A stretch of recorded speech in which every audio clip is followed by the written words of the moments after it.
Welcome to the Business of Property podcast. I'm Simon. I'm Stuart. We're both property people running our own businesses. This podcast is just us chatting, as we often do, about anything and everything property. This week, Stuart, I think you mentioned you wanted to continue on your story about bounce back loans. So I'm just going to hand straight over to you to get going on that. Well, thanks, Simon. Yeah, I was just, we were discussing the prospect of maybe making this an explicit episode just because of the amount of swearing I've done recently, but on this particular subject, but I'll refrain. So anyone with children, don't worry. I shall hold myself in check. Yeah, so bounce back loans. So the bounce back loan experience for me has been very good. It was very quick, got the cash very quickly.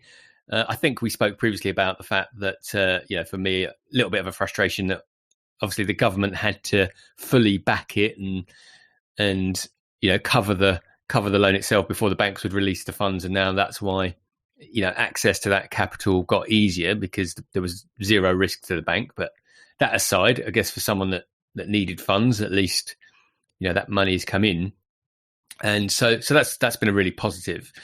I guess when we're talking about bounce back loans, where this takes me is when we spoke about mortgage payment holidays. One of the things that you and I talked about was that I'm sort of quite highly reticent to take a mortgage holiday because I think there will be repercussions regardless of what banks say.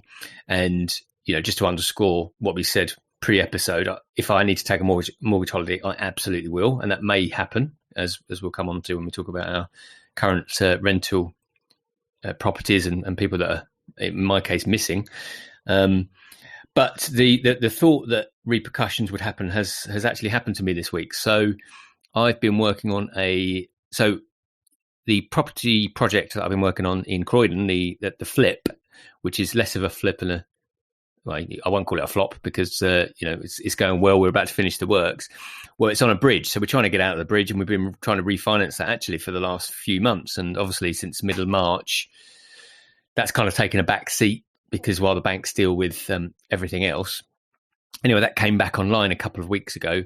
And I guess just to summarise, essentially I've got an email this week via the broker just to say that the mortgage offer that was on the table from TMW has been declined.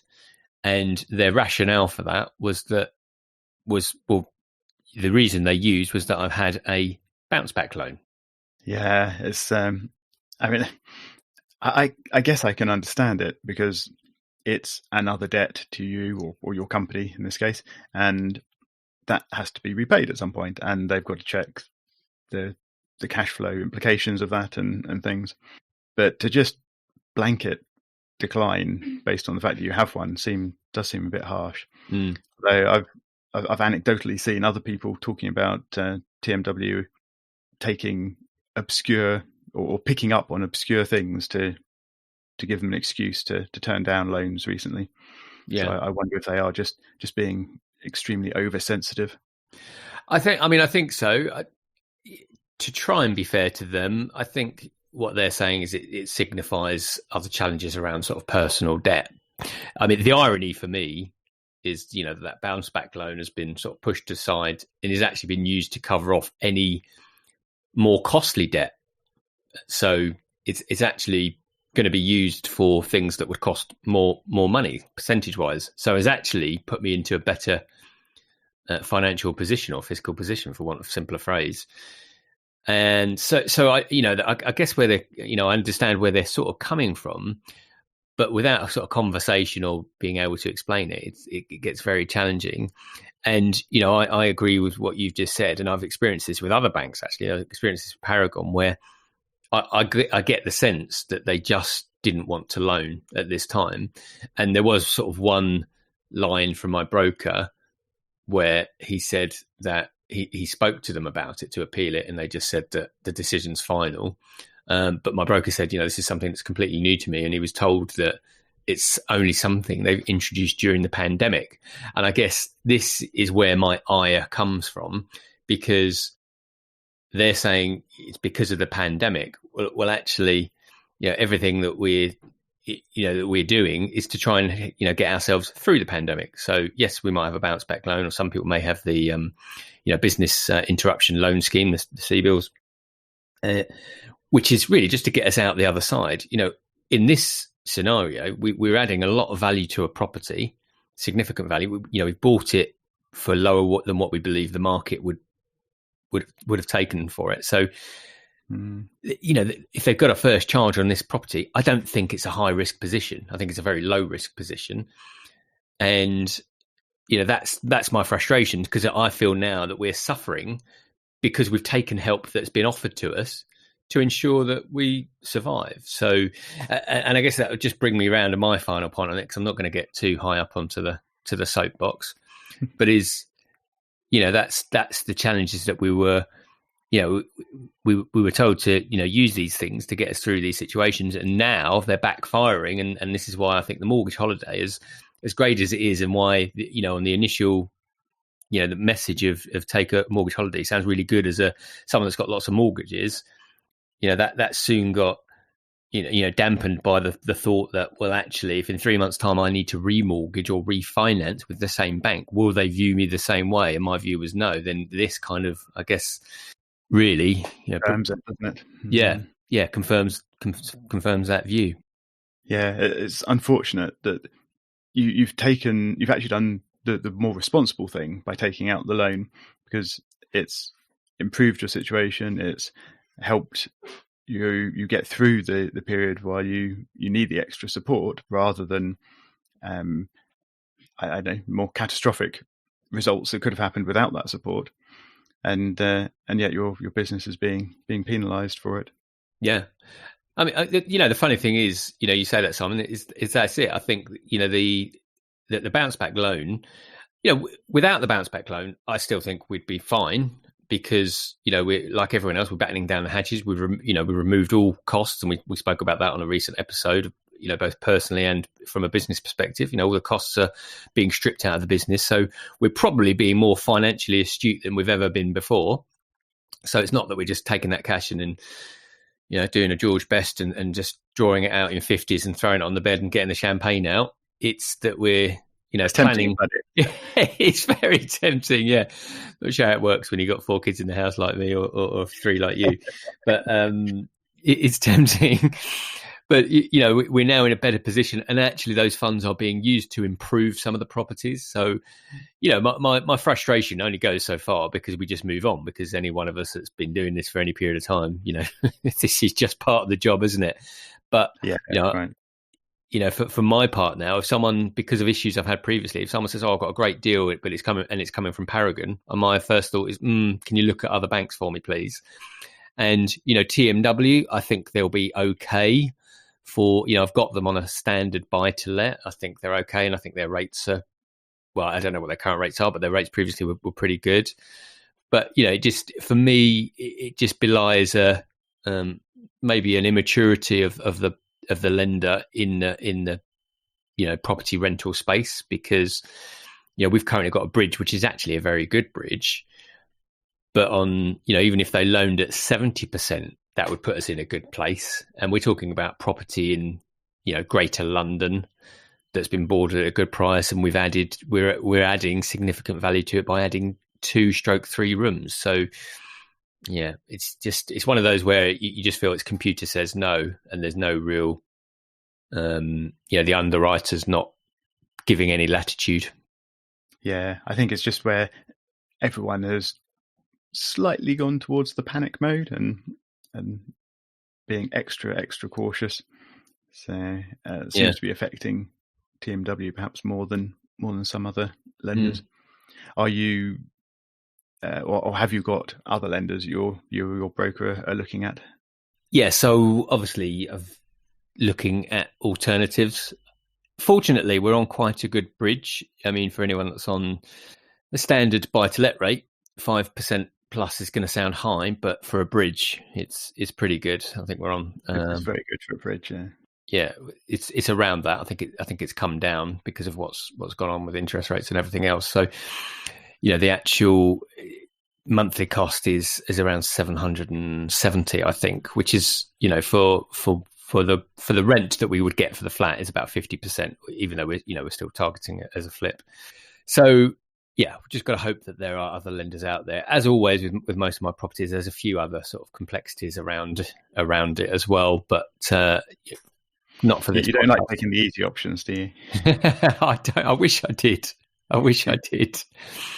I wish I'd, no, I don't actually. I like doing what I do, but equally, I think, when I hear about people just building solid buy-to-let portfolios over a period of time, I think, yeah, that's definitely the way to go. But we each have different goals, as we've talked about in the past. I think you say building a solid buy-to-let portfolio sounds good.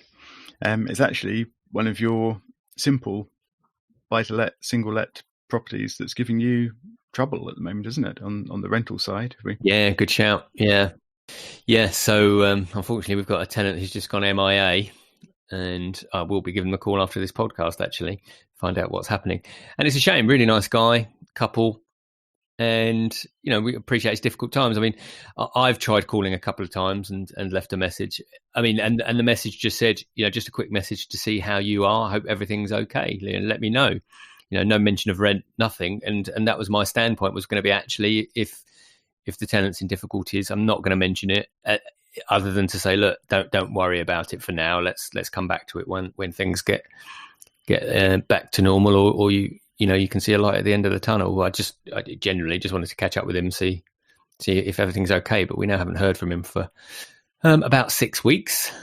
So does that cover a couple of missing rent payments, or just one so far? No, we've missed at least 2. Where are we? So we'll have. Well, I think we're just about to miss the 3rd. Oh, crikey! And they're missed entirely, not just low or anything.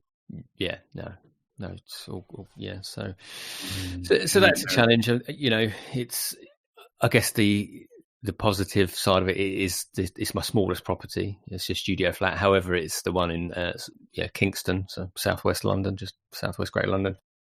So the rent's not going to be small. The rent's not small, and to be fair, it's one of these where we've got a very small margin on it. To be honest, we've kind of kept the flat mainly for capital growth rather than cash flow. So it just about washes its face, and probably doesn't. If I did the proper P&L on it, it'd probably come out just about break even, I'd say. But over the years, it's done a lot of good things for us. It's paid for a holiday to Australia. It's helped buy a house, those sorts of things. So it's been our little golden goose. Yeah, keep remortgaging, keep that capital value growing, and you can get all sorts of great things from that.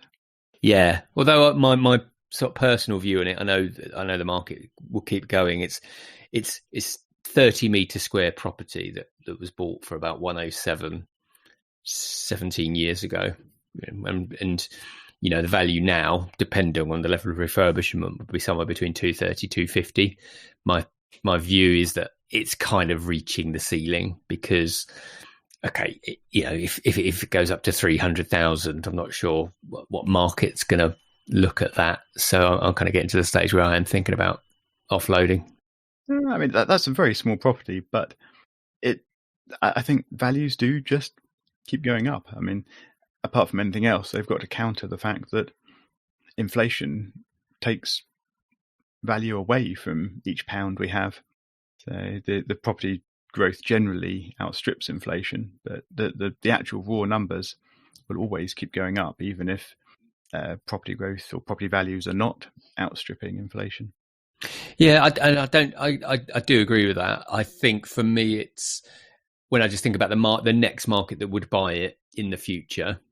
So my wife bought it when she was a singleton, and that is the market. It's singles markets, and thinking about the property it is, if they're going to get priced out of this, unless they've got again, a bank of mum and dad, which is more than feasible, then it's another investor buyer. So my concern is that if it's another investor buyer, once you hit between 250 and 300, the current rental on it's a very low yield. So that's, for me, it's just getting to a stage where it's like, well, could just be better off selling it. But we've then got CGT and other wonderful things to consider. So I can see your point there.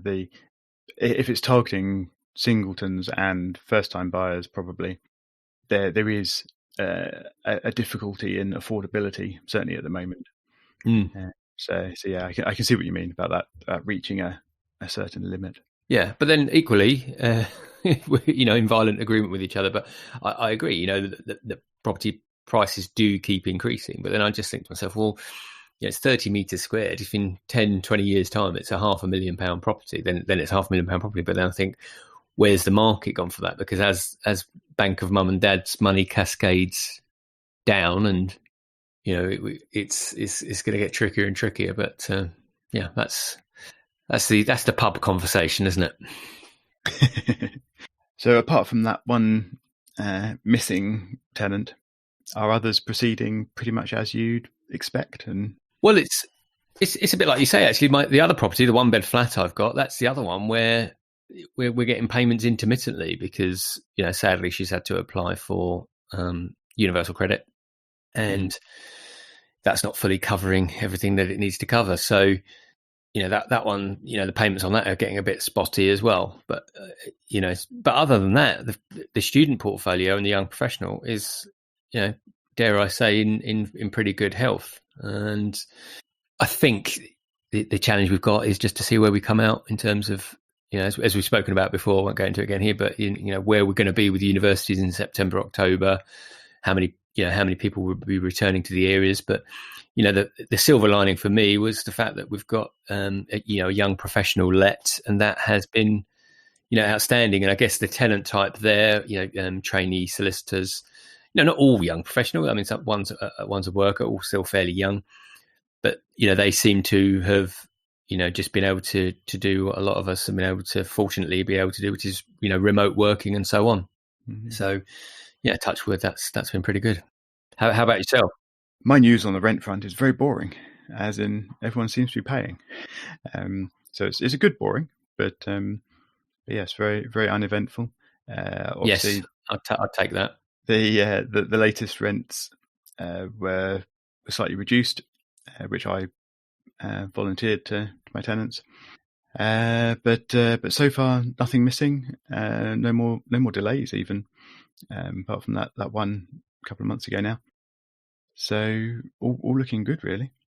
I was just going to ask about your focus on young professionals and whether you'd considered the possibility whether refocusing or targeting people who are actually on benefits on universal credit could be a more stable tenant and income from tenant in the future. Yeah, it's something I've considered a couple of times in the past, and there is a market there. And of course, there's an altruistic side of me that wants to do that. I want to, my older sister works in serving younger people, helping them get housing, getting on the ladder, and that kind of thing. So there's part of me that really, ascribes to that and wants to help. But I'll try and do it in other ways. The other side of it, and part of the truth is that, particularly in these areas, the demographic and the type of customer, because they are customers, the type of tenant you're serving are very different. And I've seen it firsthand quite recently that, unfortunately, more often than not, because and this is a bit of a generalization. I know it's not the case for everyone, but for a lot of the times, the tenant type might not be the sort of tenants that are taking as much care of the property. Now, just to balance that out, I do know, people that, like the girl that's in my property now, she's on universal credit, and I know she takes very good care of the property. It's very house proud. So I'm sure there's a much bigger percentage that don't. But in my properties, where we're talking about multi-tenant properties, I think there is a greater risk of more issues with the house and works to be done, and I have seen that quite recently. So it's one that has to be balanced. I think it's a tricky one for me, because part of me does want to be able to provide that need, but then equally, having seen some of it firsthand, I know it can be challenging from an investment perspective, because it requires greater time and financial investment, and from a strictly financial perspective, typically the rates can be lower. I think it's certainly has a reputation for being a difficult market, but I have heard stories or seen landlords who actually follow that as their dedicated strategy. They specifically approach councils and help them find or help them house people who need housing. They get support from the council that way, and then the rental income is very reliable because it's coming from the government effectively. So it does have benefits, and assuming you can vet the tenants fairly well, hopefully you can avoid the worst problems or the worst potential problems. I mean, I guess it's like vetting any tenant. You always want to talk to the tenant, you always want to meet them. Not that that's very possible these days. And there will always be some tenants you just get a bad feeling about, and you choose not to rent your property to. Yeah. And others who hopefully will prove themselves to be good and reliable. Yeah, it's so true. It's so true. And I think the thing that I always think about as well is that ultimately, if you solve a problem, you can benefit from that. And I know people, not personally, but I know there are people that have built strategies around it, very financially rewarding strategies around serving this very customer base because of that, because of the view that I previously shared, which is, it's a difficult tenant type, and who wants to deal with them? And actually, they've gone on to build a very successful business around it with tens, if not hundreds, serving tens, if not hundreds of those people. So I think there's definitely elements to it, and you're absolutely right. It's about tenanting, and for me. And also, actually, if you're providing the right house, most people will look after it. My view is that if you provide a good product, in our house, most people will look after it. And you're absolutely right in terms of serving the tenant type. I think it's just down to preference. And, unfortunately, I guess I've had a couple of bad experiences recently. And again, it actually is not people that are on credit. It was with students. So it would prove an example to say, all students are going to trash your house because someone has just trashed the house. But then equally, 85-90% of them don't. So no, you're right. It's really just about doing the diligence and properly. Yeah, and the market size for those on benefits on universal credit is certainly a growing one at the moment. But of course, another potential problem, sort of circling back to the kind of topic we started on today, quite often mortgage companies actually have clauses in their mortgages that say you cannot let to benefits claimants. Similarly with some insurance as well, also has restrictions on that. It's not always straightforward to sort of change to that approach. Yeah, and I suppose that final point is really what I was trying to get to, and I didn't quite articulate. Is the point, and the reason that happens is it's insurance is because obviously they do risk profiles, and the higher the risk, obviously either your premium goes up, or in those cases, which I find appalling actually that they would have those caveats in there. However, from an insurance perspective, I understand, and that's the point, is that you are talking about a higher risk category of people, rightly or wrongly. And you can mitigate that by doing all of the things that you've just mentioned. However, they are a higher risk. Yeah, one approach I've heard about to mitigate that risk, personally by the landlord, is to actually be a support mechanism for the tenants.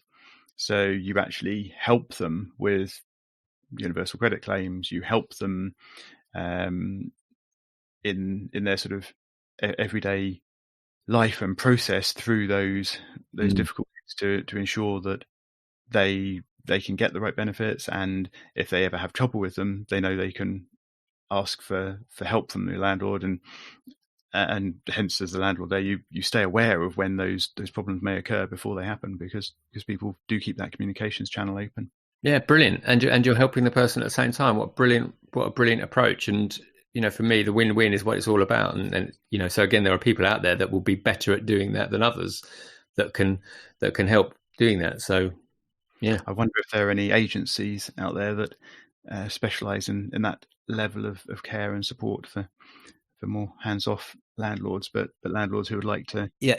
There are agencies that do that, but purely as intermediaries, but again, I think potentially a really good idea if you had an agency that could niche down. I mean, like I say, I think my sister works for a company that is that one of those agencies, and they solely focus on meeting the needs of more vulnerable people in the community and actually helping them. So they'll do all of the administrative work, get them the properties, and they'll serve as the intermediary between the letting agent and the vendor, so to speak. But there could be a market for an agency, the marketplace to do that. Well, with that free business idea for anyone out there, I think we're probably out of time for today. Yeah. So I will just ask listeners to please leave us a rating and review if you can on whatever podcast system you use. Show notes are available at thebusinessofproperty.com, and we will talk to you again next week.